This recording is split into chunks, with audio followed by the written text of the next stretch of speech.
যখন আমরা আল্লাহর কাছে ক্ষমা চাই, আমরা তাঁর কাছে হাত উঠিয়ে বলতে পারি, রব্বে ইগফিরলি ওয়া তুব আলাইয়া ইন্নাকা আনতাত তাওয়াবুর রহিম।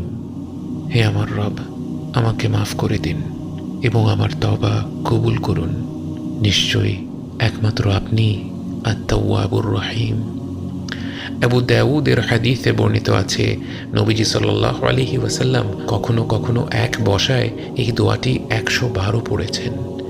দোয়াটির শুরুতেই আমরা বলি, রব্বি, হে আমার রব, আমি যত নাফরমানি করে থাকি না কেন, আল্লাহর যত অবাধ্যই হয়ে থাকি না কেন, তবুও তো আল্লাহ আমারই রব। আমি যত বড় গুনাহগারী হয়ে যাই না কেন, আর কেউ তো আমার রব হয়ে যায় না, আর কেউ তো আমার রব হওয়ার ক্ষমতা রাখে না, বরং আমার রব হলেন আল্লাহ, যিনি আমার শত নাফরমান